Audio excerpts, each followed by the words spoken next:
Hello दोस्तों, मैं आपका दोस्त जतिन स्वागत करता हूं आपका हॉरर पॉडकास्ट हिंदी में।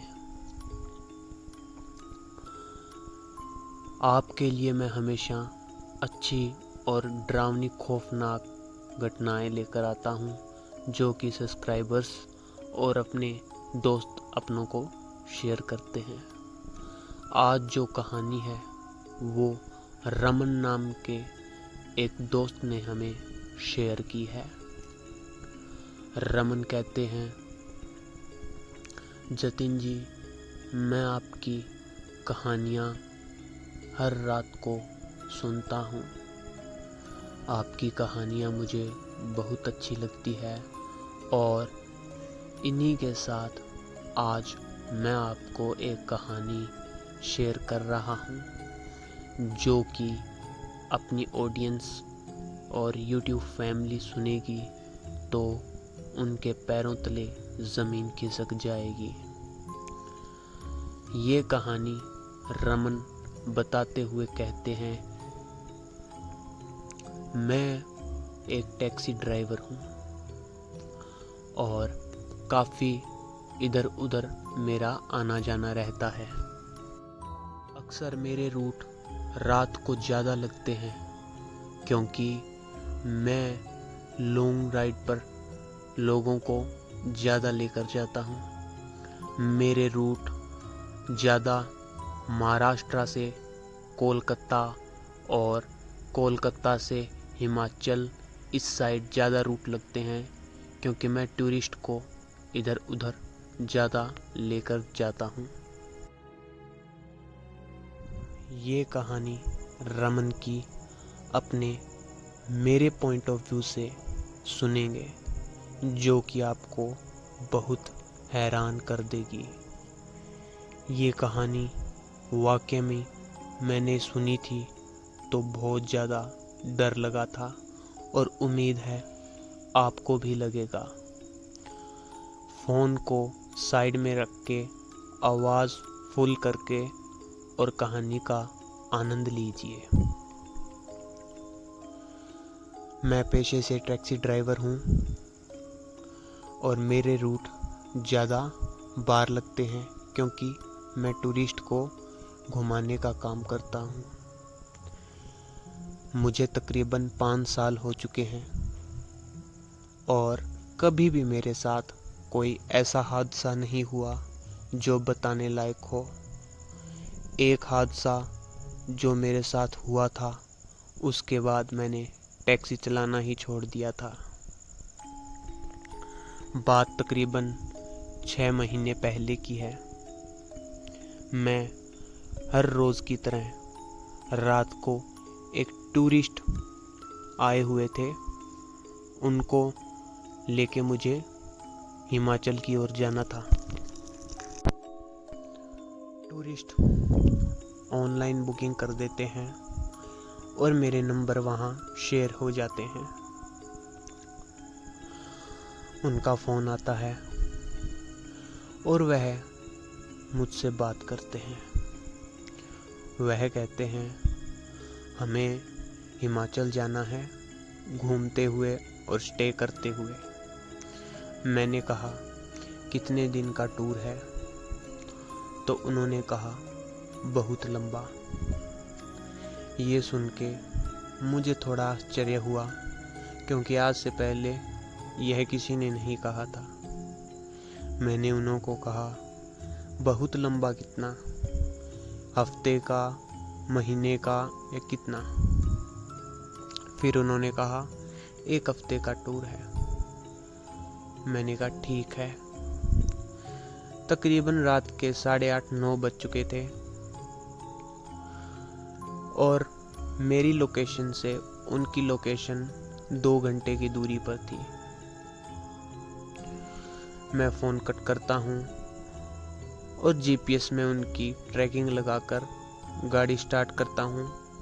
डीजल गाड़ी में भरवा के, टायरों में हवा चेक करवा के अपना थोड़ा सामान लेकर मैं उनकी तरफ निकल जाता हूँ। तकरीबन 10:30 के आसपास मैं उनके पास पहुंच जाता हूं, क्योंकि मैं जाता हूं बाईपास से, तो थोड़ा जल्दी उनके पास मैं पहुंच जाता हूं। बाज़ार में एंटर करता हूं तो उनकी जीपीएस के हिसाब से मुझे सुनसान सड़क पर जाना था, और वह थोड़ा सा बाजार से हटके रहते थे।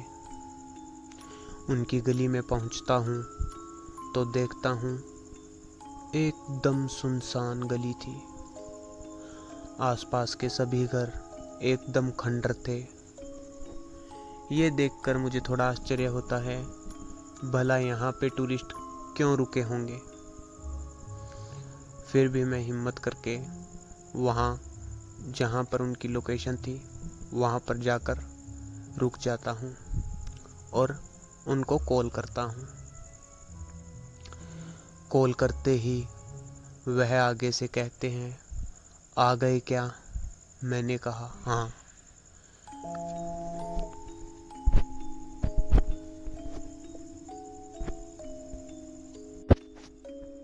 वह अपना सारा लगेज है जो बाहर ले आते हैं और मुझे कहते हैं गाड़ी में डिग्गी में लगेज डाल लो। मैं इधर से आता हूँ और लगेज डालने लगता हूँ।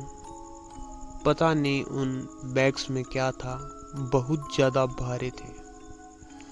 फिर मैंने उन्होंने को कहा, मुझसे ये बैग नहीं चके जाएंगे, आप मेरी हेल्प करो। वह सारे 5 लोग थे। 2 लड़कियां थी, एक उनकी माताजी थी, एक माताजी के पति थे और एक साथ में चाचा थे। चाचा ने मुझे कहा, ये बैगों में कौन सा भार है? उन्होंने दोनों बैग दोनों हाथों में उठाए और डिग्गी में रख दिए। मुझे हैरानी हुई, क्योंकि मैंने सारा जोर लगाकर भी एक बैग को नहीं चक सका और उन्होंने दोनों बैग उठा लिए थे। हैरानी की बात तो तब थी जब पीछे 2 बैग जो उसकी मदर है वो लेकर उठाकर और डिग्गी के पास ले आई। इतने ज़्यादा भारी बैग एक लेडीज़ के लिए लेके आना बहुत बड़ी बात थी। सभी गाड़ी के अंदर बैठ गए और हम चल दिए। रात के तकरीबन 11:30 हो चुके थे। सुनसान सड़क थी और वह आपस में बिल्कुल भी बात नहीं कर रहे थे। मुझे हैरानी हुई, क्योंकि जो भी मेरे साथ बैठता था वो बहुत ज़्यादा बातें करते थे और आगे एक्साइटेड थे देखने के लिए भी, आगे हम कहाँ स्टे करेंगे या कैसे जाएंगे या कैसे एंजॉय करेंगे। ऐसे टूरिस्ट मैंने पहली बार देखे थे जिनको बिल्कुल भी मज़ा नहीं आ रहा था, शायद तभी वो बोल नहीं रहे थे। वह एकदम चुप और सारे आगे देख रहे थे। जो उन लड़कियों की मदर थी वो मेरे सीट के बिल्कुल बगल वाली सीट पर बैठी थी। बाकी चाचा और वो लड़कियों के पापा पीछे बैठे थे। लड़कियां और ज़्यादा पीछे, 7 सीटर गाड़ी थी तो और पीछे बैठी थी। मैं गाड़ी चला रहा था। अचानक मेरी नज़र उनकी मदर पे पड़ी जो मेरे पास ही बैठी थी। वह मेरे को घूर रही थी। पहले तो मैंने गौर नहीं किया, फिर मैंने थोड़ी देर बाद और देखा, वह मेरे को घूरे ही जा रही थी, मानो पता नहीं क्या देख लिया हो। मैं आगे देख के गाड़ी चलाए जा रहा था और थोड़ी दूर पर उन्होंने कहा, आगे कोई होटल आए तो रोक लेना। मैंने कहा ठीक है। आगे थोड़ी दूर चलते ही एक होटल आ चुका था और मैंने गाड़ी वहाँ पे रोक ली थी। गाड़ी रोकते ही वह सब उतर गए थे। मैं गाड़ी साफ करने लग गया था तो उन्होंने कहा, अब हम कल ही चलेंगे, और वह ये कहकर होटल के अंदर चले गए। मैं हैरान हो गया क्योंकि हमने ज़्यादा सफ़र तय भी नहीं किया था और अभी जस्ट हम 3-3.5 घंटे पहले चले ही थे। मैंने कहा, अभी रुकना क्यों है, क्योंकि आगे सफ़र बहुत ज़्यादा लंबा है। तो उन्होंने कहा, अपने काम से काम रखो, आपको जितनी आपकी पेमेंट है वो मिलती रहेगी। ये कहकर वह अंदर चले गए। और हैरानी की बात, वो अगले दिन सारा दिन रूम से बाहर नहीं निकले। मैं कभी गाड़ी में सोता तो कभी होटल वालों के मतलब स्टाफ था तो वहाँ पे रेस्ट करने के लिए ड्राइवरों के जगह होती है तो वहाँ पे लेटता। जैसे ही रात के 9-10 बजे तो उन्होंने वापस गाड़ी के पास आ चुके थे और हम गाड़ी लेकर चल दिए। पिछले दिन की तरह ही इस दिन वैसे ही वह बैठे थे और ना ही बोल रहे थे, ना ही आपस में बात कर रहे थे। मैं हैरान, ऐसे टूरिस्ट मैंने पहले कभी नहीं देखे।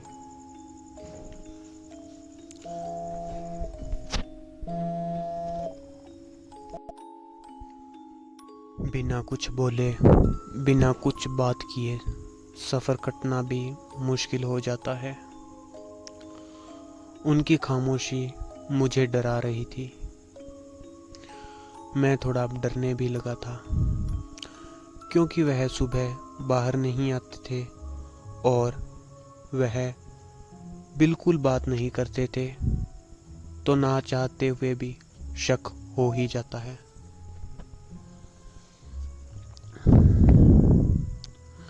उनकी खामोशी मुझे डरा रही थी। मैंने आज हिम्मत करके म्यूज़िक चला लिया था। कभी कभी क्या होता है, टूरिस्ट म्यूज़िक पसंद नहीं करते क्योंकि वह बात करते रहते हैं और कभी कभी उनको म्यूज़िक पसंद भी नहीं आता। देखने में वह थोड़े डरावने ही लग रहे थे क्योंकि उनकी चुप्पी और उनकी जो एक बैठने की जो पोजीशन थी वो बहुत ज़्यादा डरावनी थी। वह गाड़ी में बैठते थे तो एक अजीब सी स्मेल आने लग जाती थी और सारी गाड़ी ठंडी सी हो जाती थी। कुछ चीज़ें मुझे समझ भी आती थी पर गौर ना करने के कारण मैं ज़्यादा उन पर रिएक्ट नहीं करता था। थोड़ी दूर चलने के बाद एक रास्ता है जो हाईवे पर सीधा हिमाचल की तरफ जाता है, चंडीगढ़, और एक है बाईपास जाता है। बाईपास रास्ता जाता है वो बहुत ज़्यादा खतरनाक और डरावना है और कुछ लोगों को उस रास्ते के बारे में पता है। अक्सर मैं ज़्यादा हाईवे के रोड से ही जाता था क्योंकि ये खौफनाक है और डरावना है। यहाँ पे लूटपाट होती रहती है और ज़्यादातर लोगों को इस रास्ते के बारे में पता नहीं है। वो जो मेरे साथ बैठे थे वो कहते हैं, इस जंगल वाले रास्ते से चलो। ये सुन पहले तो मैं हैरान हो जाता हूँ कि इनको कैसे पता भी इधर से भी रास्ता जाता है। फिर मैं इनको कहता हूँ ये रास्ता काफ़ी खौफनाक है, हाईवे का रास्ता सेफ है तो हम हाईवे के रास्ते से ही चलते हैं। वह कहते हैं कि इधर से ही चलना है। ना चाहते हुए भी मुझे गाड़ी जंगल वाले रास्ते के उधर से ही ले जानी पड़ती है। वो रास्ता काफ़ी लंबा था और काफ़ी सुनसान था। आए दिन वहाँ पर चोरी और मर्डर के काफ़ी केस सामने आते थे।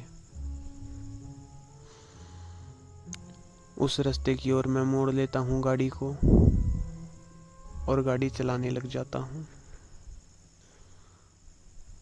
उस रास्ते पर चलते ही वह थोड़ा खुश सा हो जाते हैं। उन सब के मुंह पर एक स्माइल सी आ जाती है जो मुझे अंदर ही अंदर खाए जा रही थी। मुझे नहीं पता वो क्यों थोड़ा थोड़ा मुस्कुरा रहे थे, पर जो आगे होने वाला था वो मैंने कभी सोचा भी नहीं था। थोड़ा ही दूर चलते हैं कि वह कहते हैं गाड़ी को रोको, हमें बाथरूम जाना है। मैं गाड़ी सड़क के पास लगा देता हूँ और रोक देता हूँ। वह सभी उतर जाते हैं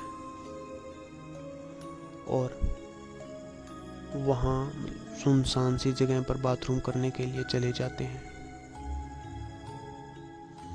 मैं भी बाथरूम करने चला जाता हूँ। मैं वापस आ जाता हूँ और गाड़ी में बैठ जाता हूँ तो मैं देखता हूँ वह अभी तक नहीं आए थे। मैं काफी देर हो चुकी थी गाड़ी के अंदर बैठे हुए। फिर मैं वापस गाड़ी से उतरता हूँ और उनको देखने के लिए जाता हूँ। वह झाड़ियों के पीछे बाथरूम करने के लिए गए हुए थे। झाड़ियों के पीछे मैं उनको देखता हूँ तो मेरी आंखें फटी की फटी रह जाती है। वह वहां पे बातें कर रहे थे और हंस रहे थे, मानो उनका कोई टारगेट हो जो पूरा हो चुका हो। मैं इतना ज़्यादा डर जाता हूँ क्योंकि मैंने कभी सोचा भी नहीं था। जिस सड़क से जाने से लोग डरते थे और जहाँ पे लोग गाड़ी रोकने से डरते थे, वहाँ यह उतर के आराम से बातें कर रहे थे।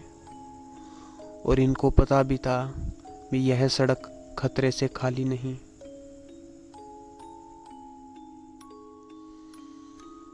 मैं वापस गाड़ी के अंदर आके बैठ जाता हूँ और मेरे मन में एक अजीब से ख्याल आने लग जाते हैं, जैसे मैंने यह रूट आकर गलती तो नहीं करती, या मैं गलत लोगों के साथ तो नहीं आ गया, या ऐसे करके मेरे दिमाग में काफ़ी ख्याल आने लग जाते हैं जो मुझे अंदर ही अंदर खाए जा रहे थे। वो कहते हैं ना, कभी कभी जो आगे बुरा होता है उसका एहसास पहले ही हो जाता है। शायद मेरे साथ भी वही हो रहा था। काश मैं उस वक्त गाड़ी, वो बाहर थे, वहाँ से वापस लेके और वापस आ जाता तो मुझे आज इतना बड़ा खामियाजा ना भुगतना पड़ता। पर 2 रुपए का मुझे भी तो लालच था और उन्होंने अभी मुझे कुछ रुपए भी नहीं दिए थे जिससे मैं यहाँ से वापस मुड़ के जा सकूं। मानो मैं तो बीच में आके फंस चुका था। फिर मैंने सब कुछ भगवान के हाथ छोड़ दिया, जो होगा वो देखा जाएगा। और मुझे नहीं पता था कि आगे ये सब मेरे साथ होगा। दूर कुत्तों के, भेड़ियों के चिल्लाने की आवाज मुझे साफ सुनाई दे रही थी। जंगल का सन्नाटा था, डरावनी हवा चल रही थी। इतनी देर में वह वापस आ जाते हैं। वह सभी गाड़ी के अंदर आके बैठ जाते हैं और गाड़ी हम स्टार्ट करके चल देते हैं।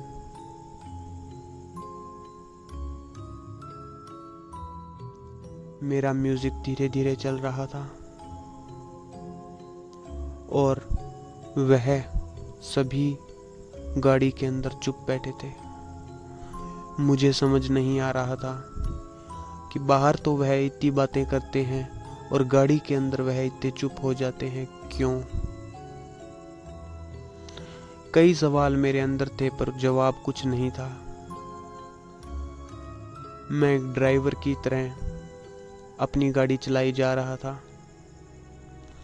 अब हम जंगल के बीचों बीच आ चुके थे। वह औरत अब अजीब सी बातें करने लग जाती है, जैसे कि तुम कितने जने हो। मैं कहता हूँ कैसे? कहते हैं तुम घर पे कितने जने हो। तो मैं उनको बताता हूँ भी हम घर पे 4 लोग हैं, एक मैं और एक मेरी वाइफ और एक मेरे माता पिता। फिर वो कहती है अच्छा, तुम्हारे साथ कभी कोई बुरा इंसिडेंट हुआ है क्या? मैंने कहा नहीं। फिर वह हंसने लग जाती है, कहती है तुम भूत प्रेत को मानते हो क्या? मैंने कहा नहीं। वह कहती है भूत प्रेत होते हैं। मैंने कहा अभी तक मुझे ना तो कभी दिखे हैं, ना मैंने इन सब बातों पे कभी यकीन किया। वह मुझसे ऐसे ही भूतों के काफ़ी सवाल पूछती है, जो मुझे अंदर ही अंदर डराए जा रहे थे और बाहर मैं ना डरने की एक्टिंग कर रहा था।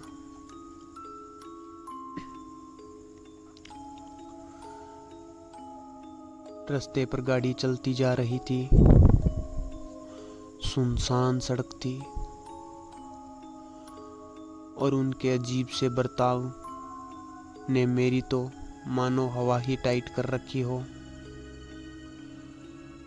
जंगल से हम अभी निकलने में काफ़ी दूरी थी और वह कहने लगी गाड़ी रोको। फिर मैंने कहा अभी क्यों? फिर वह कहती हमें बाथरूम जाना है। हैरानी की बात तो यह थी भी हमने अभी आधा घंटा पहले ही बाथरूम किया था और सुनसान सड़क होने के कारण मैं काफ़ी गाड़ी भगा भी रहा था, तो हमारा सफ़र जल्दी तय हो रहा था और वह बहाने ढूंढ रहे थे ताकि सफ़र जल्दी तय ना हो। रात के तकरीबन 12 बज चुके थे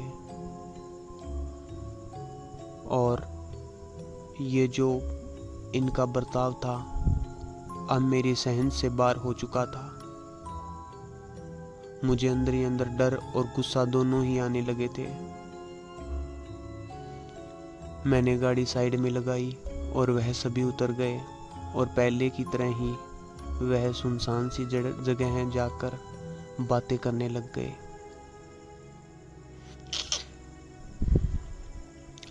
मैं अब मेरी गाड़ी को चेक कर ही रहा था कि मैंने कुछ ऐसा देखा जो मुझे सुन्न कर देता। मैंने देखा पिछली डिग्गी के नीचे कुछ टपक रहा है। मैंने गौर से फ्लैश लाइट जगाई और देखने का प्रयास किया तो लाल लाल सा पता नहीं क्या नीचे गिर रहा था। मैंने उसको हाथ में लिया और गौर से देखा तो मुझे बिल्कुल वह खून लगा। ये देख मानो मेरी तो हवा टाइट क्या गायब ही हो चुकी थी। मैंने जल्दी ही डिग्गी खोली और अंदर उनके भारी जो बॉक्स थे या बैग थे उनके अंदर देखा तो मानो मैं आपको बता नहीं सकता। उस बैग में कटे हुए सर थे और उन के सर को इस तरह काटा हुआ था, इस तरह दरिंदगी से काटा हुआ था, मानो आम आदमी देखकर तो बेहोश ही हो जाए। यह देख ही रहा था मैं कि इतने में मेरे पास किसी के चलने की आवाज़ आई। मैंने देखा वही लेडीज मेरे पास आ चुकी थी और अब उसके चेहरे पर खून लगा हुआ था। मैं तो मानो घबरा ही गया था बिल्कुल, और डर के मारे मैं थोड़ा थोड़ा पीछे होने लगा और कहने लगा, आप क्या कर रहे हो?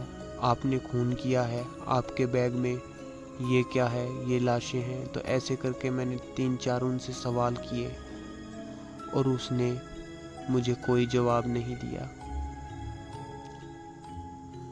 ये देखकर तो मुझे और भी ज़्यादा डर लगने लगा था और मुझे इतना समझ आ गया था, आज मैं बहुत बड़ी मुसीबत में फंस चुका हूँ। तभी मैं देखता हूँ उसके बाकी सारे जो साथी थे वही आ भी रहे थे। उनके एक जो उसकी बेटी थी, उसके हाथ में कटा हुआ पैर था, जो कि शायद सब वही खा रहे थे। यह देख मानो मेरे तो पैरों तले जमीन ही खिसक गई हो। अब मुझे कोई भी सवाल ना तो पूछना था और ना ही बताना था। मैं वहाँ से कैसे ना कैसे करके निकलना चाहता था, पर उनकी जो मुस्कुराहट थी वो मुझे और डराए जा रही थी। वह सभी हंसते हुए मेरे पास आ रहे थे और कहने लगे, तुम्हें डिग्गी नहीं खोलनी चाहिए थी और हमारे बैग नहीं खोलने चाहिए थे। मैंने कोई जवाब नहीं दिया और धीरे धीरे पीछे होता गया। मुझे इतना पता था मुझे यहाँ से निकलना होगा, वरना ये मुझे मार डालेंगे। सबकी मुंह पर खून लगा देख मेरे तो हाव भाव ही उड़ चुके थे और मानो मैंने तो आज बहुत भयानक चीज़ देख ली हो, जिसको मैं बयां भी नहीं कर सकता। वह सभी झुंड बना के मेरे सामने खड़ चुके थे और कहने लगे, आज तुम्हें हम मार डालेंगे। यह सुनते ही मानो मेरे तो कान हाथ में आ गए और दिल मुंह से बाहर आ गया। भी ऐसा मैंने क्या किया है जिसकी वजह से यह मुझे मार डालेंगे। तभी मैं उनकी पैरों की तरफ देखता हूँ तो उनकी एड़ियाँ आगे थी और पंजे पीछे थे और सभी के मुंहों पर एक अजीब सी मुस्कान और काफ़ी डरावना मुंह हो चुका था। मेरे सारे जो शक थे वो यकीन में बदल गए और अब मुझे पता चल गया था, ये हो ना हो जरूर प्रेत पिशाच ही हैं। मैं एकदम सुन्न और वह मुझे मारने की तैयारी में, मानो आज की ज़िंदगी का लास्ट ही दिन था मेरा। मैं जैसे तैसे करके गाड़ी के बिल्कुल ड्राइवर साइड आ जाता हूँ और उनसे बचने की भीख मांगता हूँ कि मुझे ना मारो। वह कहते हैं, हम तुझे ज़रूर मारेंगे और हम तुझे खाएंगे। मैं उनसे कहता हूँ, आखिर मेरा कसूर क्या है? वह कहते हैं, तेरा कसूर कोई नहीं, पर काफ़ी समय पहले हम एक टूरिस्ट की तरह यहाँ से ही जा रहे थे। ऐसे ही हम एक ड्राइवर के साथ बैठे थे और वह ड्राइवर हमें इस रास्ते लेकर गया था और हमें इस रास्ते का बिल्कुल भी पता नहीं था कि यह रास्ता इतना खौफनाक है। वो ड्राइवर हमें जानबूझ के इधर से लेके गया था क्योंकि इधर से रास्ता थोड़ा नज़दीक पड़ता है और वह 2 रुपए बचाने के चक्कर में हमें मौत के घाट उतार दिया। उसने यहाँ से जब गाड़ी लेके जा रहा था तो रास्ते में आगे पता नहीं क्या चीज़ आई जिसकी वजह से उसको ना तो कुछ आगे दिखा और ना ही हमें दिखा। शायद वह कोई आत्मा या कोई पिशाच ही था, जिसकी वजह से हमारी गाड़ी पलट गई और हम सभी मर गए। और उसके बाद हम ऐसे ही ड्राइवरों को लेकर आते हैं और यहाँ मार डालते हैं। ये कहते ही मैं बिल्कुल ड्राइवर सीट के पास आया हुआ था और बारी खुली थी। मैंने हाथों हाथ गाड़ी के अंदर बैठा और सभी शीशे ऊपर किए और लॉक करके स्टार्ट करने लगा। गाड़ी पहली शेल्फ में ही स्टार्ट हो चुकी थी और अब मैं गाड़ी भगाने की कोशिश कर रहा था तो वह देख रहा था, वह पीछे गाड़ी की ओर भाग रहे थे और कह रहे थे, इसको मार के खाना है, इसको मार के खाना है। मानो उनको इतनी खून की तलब लगी हुई थी जैसे एक नशेड़ी को दारू की। वह मेरा खून पीने के लिए इतने ज़्यादा पागल थे, अगर मैं 5 मिनट वहाँ और खड़ता तो वह शायद मुझे मार डालते। काफ़ी स्पीड थी मेरी गाड़ी की और काफ़ी ही स्पीड से वही भाग रहे थे। एक आम इंसान इतनी स्पीड से नहीं भागता, पर यह बात सत्य थी कि गाड़ी की वह बराबरी नहीं कर सकते क्योंकि गाड़ी काफ़ी स्पीड में चल रही थी। उनकी दोनों बेटियां मानो पागलों की तरह गाड़ी के पीछे भाग रही थी। उसके चाचा भी और उसके पति और वह लेडी गाड़ी के पीछे ऐसे भाग रहे थे मानो गाड़ी को ही खा जाएंगे। मैं गाड़ी भगा रहा हूँ और साथ में मेरा सारा शरीर कंप रहा था और कांप रहा था। मुझे कुछ भी समझ नहीं आ रहा था और इतना ही समझ आ रहा था कि गाड़ी को भगाना है। मेरी गाड़ी काफ़ी स्पीड से चल रही थी और तकरीबन 1 घंटे बाद में मैंने वो सुनसान रास्ता पार कर लिया था। काफ़ी दूर तक मैं मेरे बैक साइड मिरर में देख रहा था कि वो मेरे पीछे ही भाग रहे थे, पर एक जगह आई थी जहाँ वो रुक गए और गंदी तरह एक दूसरे से लड़ने लगे और ज़ोर ज़ोर से रोने लगे। उनकी रोने की आवाज़ सारे जंगल में चहक उठी और बहुत ज़्यादा खौफनाक आवाज़ होने के कारण मैं काफ़ी दूर था तो मेरे भी पसीने छूट गए। उनकी आवाज़ मुझे गाड़ी में भी सुनाई दे रही थी। मानो वह इतनी ज़ोर से रोने लगे और इतनी ज़ोर से अपने आप को वह कोसने लगे जैसे उनके हाथ से पता नहीं कौन सा मौका छूट गया हो। यह देखते हुए मैंने गाड़ी अपनी स्पीड में भगाए ही जा रहा था। थोड़ी दूर जाते ही हाईवे आ चुका था और मैंने हाईवे पर गाड़ी ली और उसी स्पीड में जाने लगा। रास्ते में बालाजी का मंदिर आ गया था और वह मंदिर आते ही मैंने गाड़ी बिल्कुल उनके सामने लगा दी और मंदिर के अंदर भाग गया। अब तकरीबन टाइम 1:30-2 बजे का था। अंदर जाते ही मैंने देखा 3-4 पुजारी थे और काफ़ी बंदे वहाँ पर बैठे थे जो कि शायद सत्संग या कोई प्रोग्राम चल रहा था। इतने बंदे देखकर मेरी जान में जान आई और मैं वहाँ बैठ गया। सभी का ध्यान मेरी ओर गया और सभी मुझसे पूछने लगे, ऐसे हड़बड़ाहट में क्यों आए हो? मैंने उनको सारी बात बताई कि मेरे साथ आज ऐसा हुआ। तो उन्होंने कहा, तुम भाग के जाओ और पीछे स्नान कुंड है, उसमें स्नान करके आओ। मैं भाग के गया और स्नान करके आया। मेरी हड़बड़ाहट और सहमी हुई आवाज़ देख वह भी डर गए थे।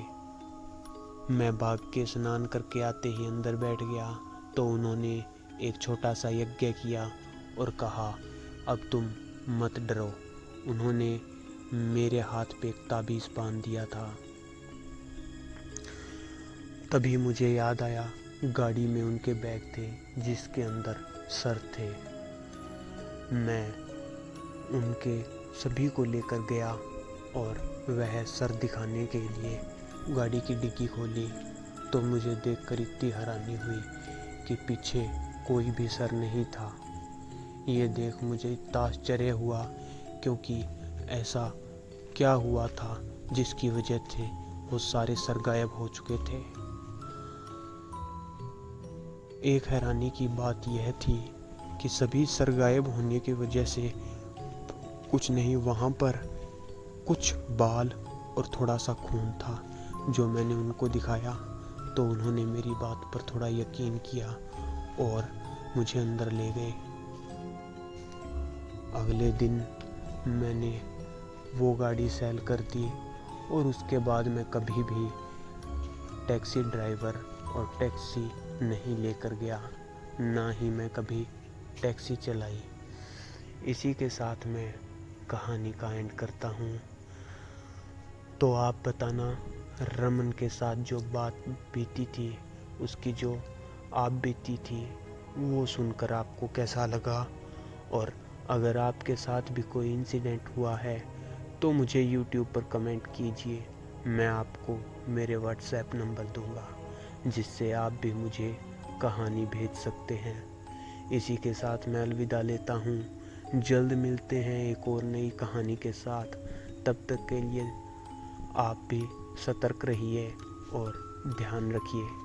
सभी सुनसान जगह जाने से बचें, रात को बाहर जाने से बचें, क्योंकि हमारी दुनिया से अलग भी एक दुनिया है जिसमें भूतों का राज है। मिलते हैं जल्द एक और नई कहानी के साथ। तब तक के लिए गुड नाइट दोस्तों।